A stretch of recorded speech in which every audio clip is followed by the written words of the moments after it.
Advocate Prisha. இன்னைக்கு நம்ம பார்க்க போறது செக்ஷன் 356 டிஃபர்மேஷன்.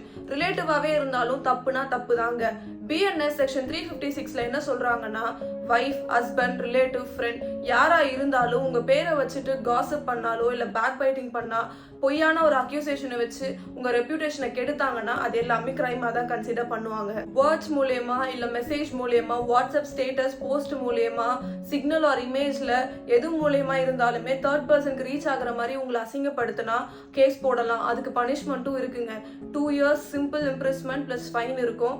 கம்யூனிட்டி சர்வீஸும் இருக்குங்க. இம்பார்ட்டன்ட் பாயிண்ட், அவன் என் ரிலேட்டிவ், அவன் என்னோட வைஃப், நம்ம ஃபேமிலி மேட்டர், இதெல்லாம் எக்ஸப்ஷனா கொடுக்க முடியாதுங்க. பட் ஆனா ப்ரூஃப் பண்ணணும். Intend to harm a reputation third பர்சனுக்கு பப்ளிஷ் பண்ணியிருக்கணும். எக்ஸப்ஷன் இருக்கு. எப்போனா குட் ஃபெய்த்ல பப்ளிக் மேட்டர் பத்தி ஒப்பீனியன் சொன்னா டிஃபர்மேஷன் ஆகாது. ஸோ இதுக்கப்புறம் பர்சனல் இஷ்யூவை பப்ளிக்கா பேசாதீங்க. அப்படி பேசுனீங்கன்னா கிரிமினல் கேஸ் ரெடியா இருக்கு. For more legal content like this, please do follow and two subscribe. Thank you.